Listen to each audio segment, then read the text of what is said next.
And we have this special interview with Mr. Hal Astell, who is, I said Mr., you notice that.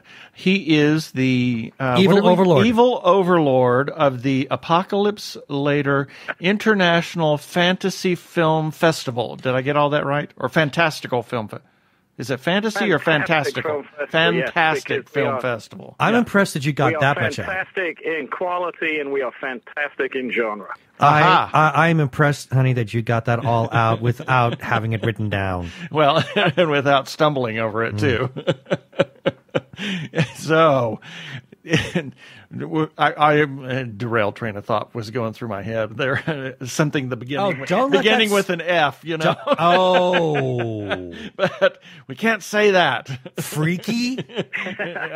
Not quite. Many words beginning with F probably apply. Anyway, so welcome to the back to the show. I mean, you've been here a couple of times wearing different hats, but this time you're wearing the hat for the film festival. So welcome. Thank you very much. It's great to be back. Yeah.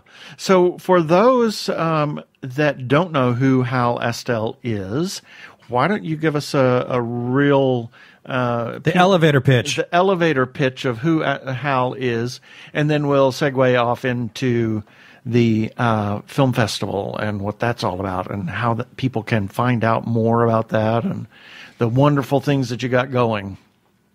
Oh, wow. An elevator pitch for all the things I do. Well, for who you are, let's put it that way.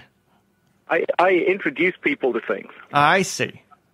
So a little bit more than that. Okay, well, thank you for being on the show this week, Hal. And 4 minutes later. Everything I do at Apocalypse Later and with events like CocoCon, with projects like Arizona Fandom, everything seems to be about discovery. What I do is I find amazing things, amazing people, and I put them in front of new eyeballs so that they can learn about them too. Often that's conventions because people need to know about these things or they're not going to go to them. So that's why Arizona Fandom. CocoCon was set up so that we could have a traditional science fiction fantasy convention in Phoenix because LepreCon didn't look like it was going to happen for a couple of years. So we set that up so people could continue to be introduced to new amazing things and new amazing guests. Apocalypse Later started as film review, went to book review, music review now, but all of it is finding amazing things that are out there that you may not know about and putting them in front of your eyeballs so that you can find out more. And the roadshow and the film festival, everything, it's all discovery. There's so much that's great that's happening right now, and because of the way the media works, there's so little of it we know about. Right. So that's where I come in, if we can fix that. Yeah. So Hal Astell is obviously not from the United States originally. Oh, you want to go all the way back? Yeah, yes, I am not an Aussie. I am not an Aussie, I promise. I was born in the south of England. I grew up in the north of England. You put the Essex and Yorkshire accents together, which are wildly different. I end up sounding a bit like an Aussie, and 15 years of West Phoenix has completely messed with the whole thing. It's an accent I made all by myself, and it's, I guess, a little different. Yeah.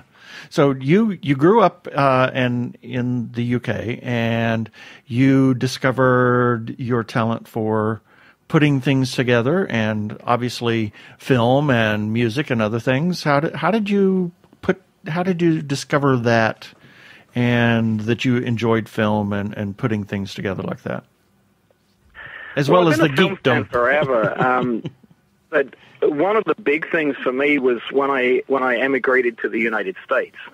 So I found myself here in Phoenix in 2004. And I'd done all the paperwork, I'd paid all the fees, I'd gone through all the processes, I'd finally got here. And it then took another 6 or 7 months for the U.S. government to grant me permission to work. Wow. So I was expecting to come over, get married, because I came on a fiancé visa. Hi, Dee. And, I thought I'd be able to start applying for work. And, of course, I couldn't. So I had to sit at home and think of things to do with all of my stuff still in transit. So I ended up watching Turner Classic Movies a heck of a lot. And as I say, I'd always been a film fan. I'd seen some of this before, but I had so many gaps in my film knowledge. So sitting in front of Turner Classic Movies for I don't know how many hours a day really started to fill in those gaps, and I got totally hooked. So I started writing notes.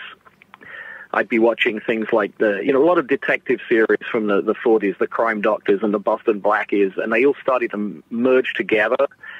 So to keep clear in my head which one was which one had this fantastic performance from that actress that went on to become huge later on. I can't remember which one was it, so I took notes. And those notes became a blog, and that blog became Apocalypse Later, and on down to where we are now with books out and a film festival and a roadshow and all the rest of it. Far out. And all the other geeky, nerdy, and genre and sci-fi and horror and lots everything of horror. else combined. Throw it all in a bucket, and there's Hal. Pretty much. The other thing that really shaped where I ended up was an accidental meeting at the International Horror and Sci-Fi Film Festival in 2007. I'd looked up things that were happening in Phoenix on whatever the equivalent for Google was at the time. May have been Google. And I found the Horror Sci-Fi Alta Vista, probably. Film Festival. So we went, and we had no idea what to do. Dee and I just wandering around on our own. But somebody overheard me just talking to her and thought I was a Kiwi. So he had to introduce me to his friend, which turned out to be Andrea Beasley Brown, the Midnight Movie Mamacita, who was, at that point, I believe, the festival director of the International Horror and Sci-Fi Film Festival. She certainly had a high-up role in the festival. And she put film on across the valley, mostly at that time at Chandler Cinemas, but she'd moved around, ended up at Madcap, then opened up Royale in Mesa.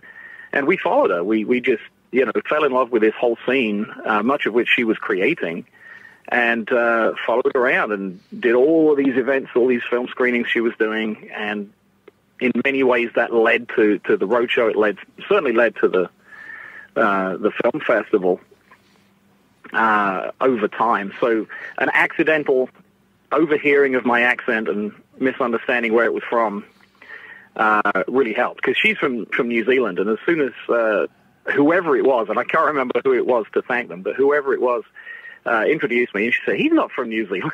Yeah, from New Zealand. Yeah. What are you talking about? But we got the introduction, so that was what mattered. Yeah, the Kiwis have a very unique accent. There's a very unique accent. I always liken it to, on the end of each word, they have a ia type of, if they say year, it's yeah.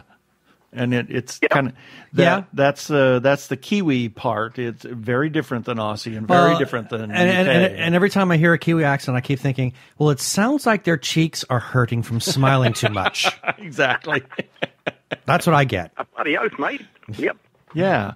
So fast forward to today, and we are getting ready for the what is it? Fifth annual? Fourth annual, fourth year of the Apocalypse Later It's Don't hurt yourself. Aleph. Yeah, there we go. Yeah. Your film festival. International Fantastic Film Festival. There we go. So you have been doing this for 4 years, and I assume if it were not successful, you wouldn't be doing it anymore. So I am assuming that it is successful. That, or either you love it so much that you're completely psychotic and you have absolutely no grounding in reality. Or you've won the lottery and didn't tell us. Or all of the above. Probably all the above except for the lottery win. Success is something that you can quantify in many different ways. In some ways, it's absolutely incredibly successful. In other ways, it could do with being more successful. We will see how it builds in future years. But I started out year one as just a couple of sets of short films. It was an evening, and that went really, really well. We had a really good turnout. Everybody loved the films, so we expanded to a full day for year two. And the films kept getting better and better. The submission side of this is just incredible. I do a lot of other film festivals as an attendee, as a screener, as a judge, a lot of different roles. So I see a lot of what comes in, and I'm still trying to figure out why, but I get a sort of a different set of submissions to most. There's very little crossover between what I do and the other film festivals here in state, even if they're genre film festivals. Interesting. I get a lot more science fiction and horror, which is really weird. I mean, I've screened for festivals that do horror and sci-fi, and they get 10 times the horror than they do sci-fi. Right. It's easier to make horror, I guess. It's certainly a lot of people think that, and they're the ones who are making the films. So there's a lot more horror out there. And, I get a lot of horror, but I get way more science fiction. I get a lot more of the longer shorts, the 15, 20, 30-minute shorts that have a lot of character building, a lot of substance, a lot of meaning, right, rather than the 6 or 7 minute twist comedy things. And again, I get some of those, and it's great. I've selected some. Yeah. But I get a lot more of the substantial stuff. So I think I'm building a reputation of being, a festival that programs a lot of films with substance. And that's probably true, but I can only select what's submitted. Mm-hmm. It's not like the other festivals are turning this stuff down. It's just that more of it's getting submitted to me, so I'm able to select more from it. I also get a lot of films that are multiple genres. I have 6 features this year. It's my second year as 2 days, so I've got 6 features, 7 sets of shorts. Wow. And each of the 6 features really fits in more than one genre. And I hadn't realized this until after I'd selected, but, like the first one is Automation, and it's ostensibly a science fiction film about a robot, but it's really a slasher movie. Really? So it's 2 genres. The Tangle is the next one. Again, it seems to be a science fiction film, but it's really a film noir, mystery film, but set in a very interesting science fictional setting. And on and on and on with all the others. They're all multiple genres, and it goes down to the shorts as well. A lot of these shorts really don't fit in one genre, and I think that ends up prompting them to come to me because I program this stuff. Last year, I had a film that was submitted as let me get this right, it was submitted as a horror short. I programmed it in an other short set, and it won as Best Science Fiction Short. Wow, interesting. It's a good example of how this festival goes.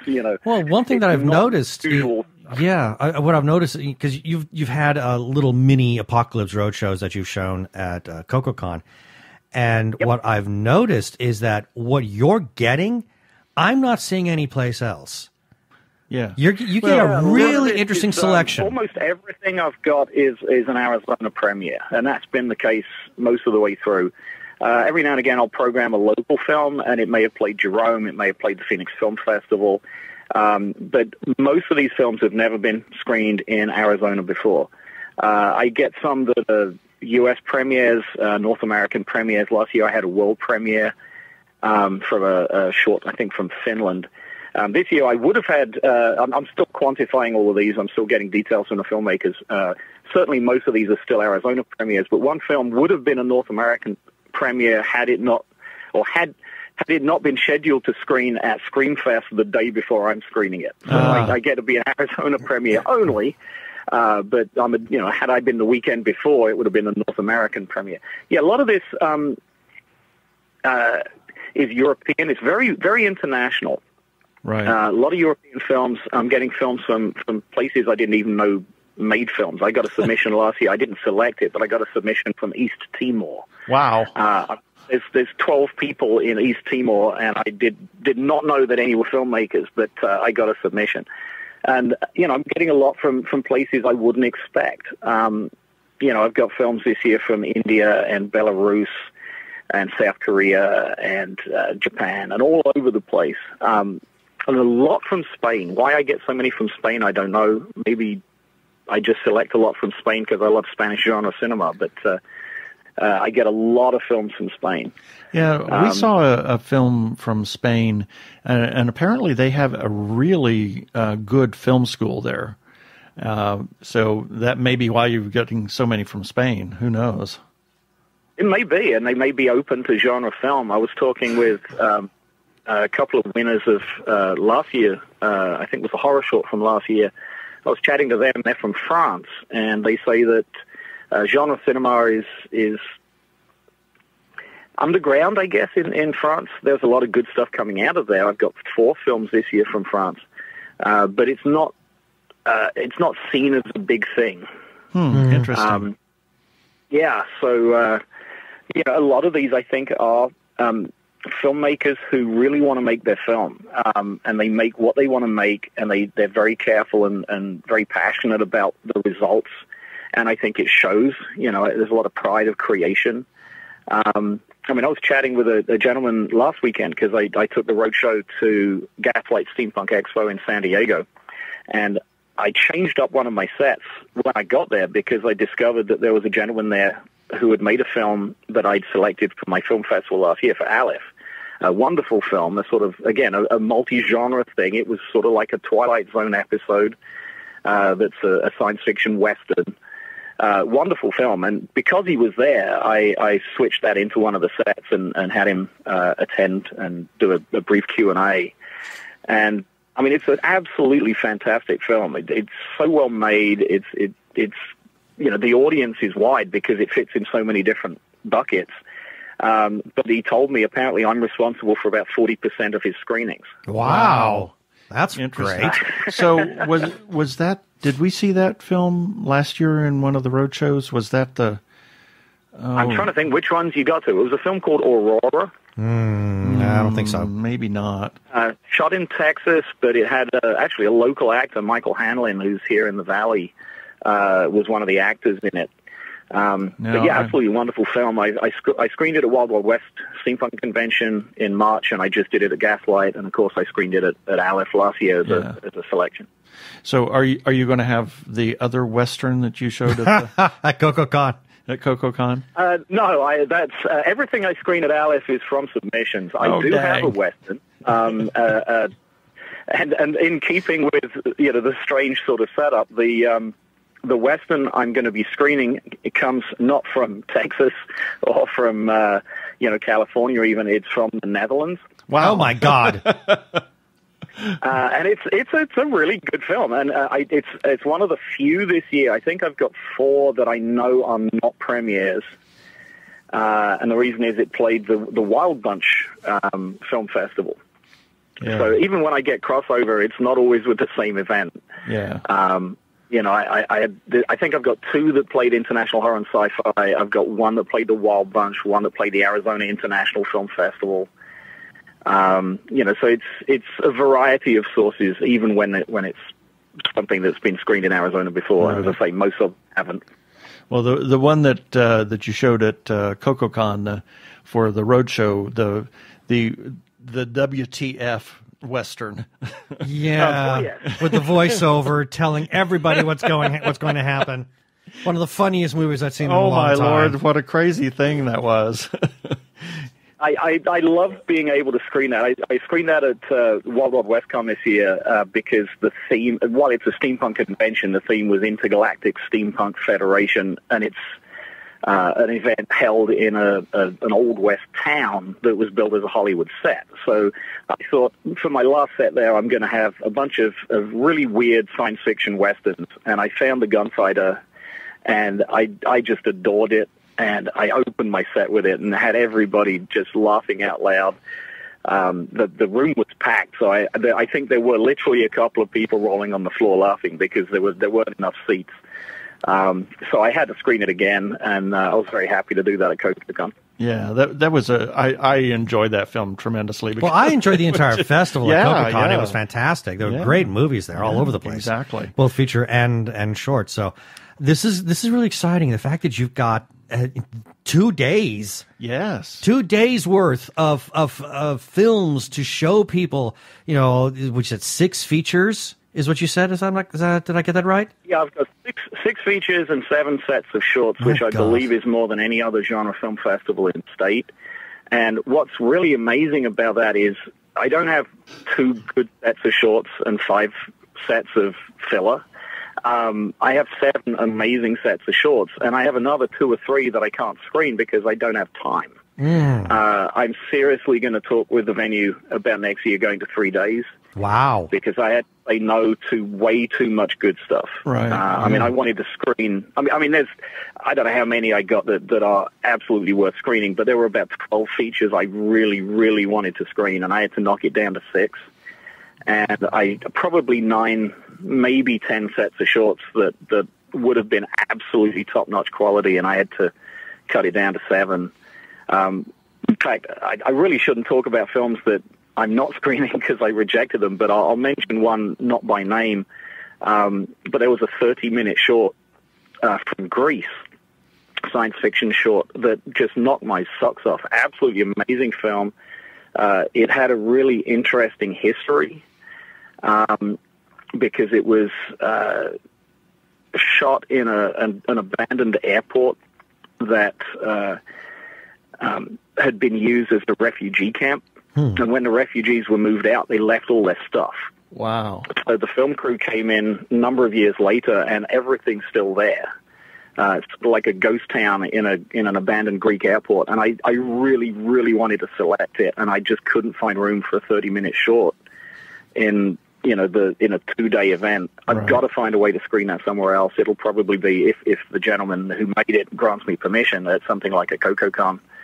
But I mean, it's something even now I'm thinking I should have got it in, but if I'd have got it in, there would have been 3 or 4 other films that wouldn't have made it in, and I'd be talking about them instead. Right. There's so much good stuff getting submitted. I need to expand a day just to be able to get everything in that I really, really want to get in. Exactly. Well, this is actually a good, I mean, that's a good problem to have. Absolutely. Yeah. You know, it's not like, okay, how do I pad this out? I mean, this is a good problem. Yeah. It's irritating, but it's a good one. But from the filmmaker's perspective, I mean, you make a film and you put your heart and your soul into it, and you create something that turns out to be really, really good. And you pay money to submit it to a festival, and it doesn't get selected. And the first thing you think is, oh, it wasn't good enough. No, it's just there's so much more involved. Yeah. Yeah, there's so much more. I've got to have time to screen it, and say for a 30-minute film, it's that 30 minute. It's not that one against another one. It's that one against 3 others or 4 others. Exactly. So I've only got so much time. Each set is very carefully built, so there's an emotional flow, there's a variety and a consistency. There's an art form to programming sets. Absolutely. So maybe a film just doesn't fit. Maybe a film comes in and it's just too much like another film, and I end up picking one of the two when both were really worthy. There's a lot of reasons why I would reject a film, but it's really tough from the filmmaker's perspective. And some of these, this is something else that really stuns me. I mean, I've got films that have gone around the circuit and won 50 awards. I've got films that are student projects that were made at a film school for next to no money with amateur actors, and the quality is equivalent. Yeah. One of the films that blew me away last year, and I haven't screened it anywhere else, so you won't have seen it, but the winner of the my Festival Directors Award is probably a really good example of this. In 2017, I gave it to The Niño, which I believe you've seen. One of my roadshow sets, made by a Hollywood effects guy, over 3 years, I think, with incredible effects. It looks like a Guillermo del Toro movie. It's going to be made into a Hollywood feature. The effects work he did got him on the cover of a bunch of effects magazines because of the work he did on this short. So a very highly regarded, well-seen quality film. And then 2018, I gave it to a student film project from Puerto Rico. Wow. It was the first time he'd ever been screened in the U.S., and I was just stunned. I mean, the film, knocked me out just because it was so good, and then I realized it was a student film. Wow. Oh, wow, this is something special. Exactly. And so I gave that my Festival Directors Award last year. So, I mean, the the sources, the quality, the range. I mean, the submissions just blow me away every year. Right. I'm not going to say I wish I could screen everything, because there are films that I definitely don't want to select. Right. But I wish I could screen a lot more than I can. Right. So tell us, when is the film festival? How can people find out about it? And where's it located? All that kind of neat stuff. All the basic details. It is the weekend of Saturday the 12th and Sunday the 13th of October. All day, both days. We'll open the doors at 10:30 for the film start at 11, and we'll go through into the evening. The Saturday runs pretty late. We'll finish, I think the last set finishes at 10:41. Wow. Sunday starts at the same time, but we'll finish a little earlier. Last set finishes at 9:01, then we'll have the awards ceremony. So we'll be out of there by about 9:30. So it's 2 long days. But it's, they're packed with amazing films. We're at the Phoenix Center for the Arts, which is downtown Phoenix, right off the interstate. If you're coming west, you can get off at 3rd Street, and it's literally right in front of you. Free parking, free popcorn. I've been providing free lunch as well. I don't advertise it, but there will be free lunch for everybody in attendance, because it's a sort of a community thing. A lot of the people there, even if I didn't know them when they first attended, I know them now, and they know all these other people now, and it's become a real community thing. So I do that. Price, if you buy in advance online, you can do that at the website, alfilmfest.com, is $50. That gets you in both days to every film. At the door, it goes up to $60, so it is worth buying in advance. Save yourself $10. Yeah.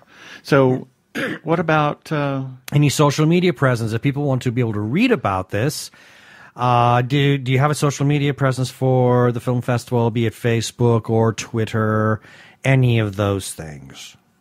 Technically, I have a Twitter page, and I really haven't got around to using it at all. I really should try and figure out Twitter. I do have Facebook. Apocalypse Later is the place to go on Facebook.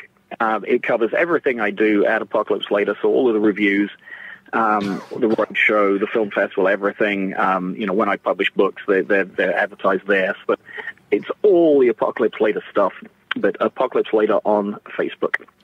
Cool. Awesome. And the website is alfilmfest.com, which is where everything is. Yeah, and we will be there Yes. covering the film festival, and we look forward to seeing you and seeing everybody that is going to attend. Yeah, I haven't been to a good film festival in a few years, so this will be fun. Yeah. So excellent. Yeah, it's a nice little friendly event, packed full of films. It's really focused on the films. I'm not going to put down other film festivals for doing different. I love things like Phoenix FearCon, which started as a film festival but became a convention. It's a wonderful event, and people should go to that too. It's the weekend after mine at Sun Studios.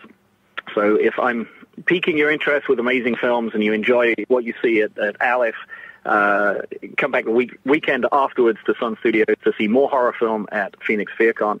I love the Jerome Indie Film Festival. It's an amazing location, and it's such a friendly thing. But it's a lot of events. It's a lot of other things. It's guests. There's all of these other things happen. With Aleph, it's just film. It's just the film. Yep. It's film and the people sitting there watching the film. Those are the focuses. There are no guests, though we will have a lot of filmmakers in attendance to do Q&As. I'm not bringing anybody out to be a special guest and to do signings or anything like that. There are no parties. There are no special events. There's nothing really else happening. You come to the film festival to watch film. Right. And I'm very keen to keep it that way. Cool. Well, thank you for being on the show and telling us about this wonderful film festival that we will be attending with you this weekend. Totally looking forward to seeing you there and seeing your faces when you see some of these films. There are some very, very special films in the lineup this year. And I think I know the 3 or 4 that you're just going to totally react to, and I'm not going to tell you which they are, or when they are, or what they are. We'll have to compare notes. Reactions. A lot of this stuff I know, because I know a lot of the people who attend. And I know this is going to be an amazing film for you, and that's going to be an amazing film for them, and that film over there is going to be amazing for those guys. I don't really program it that way. You know, I program for quality and for flow and for variety. But I'm aware of what's going to play well to individual people, and I know there's a few that you're just going to rave about. Cool. Interesting. Well, very good. Thank you so much. Thank you so much.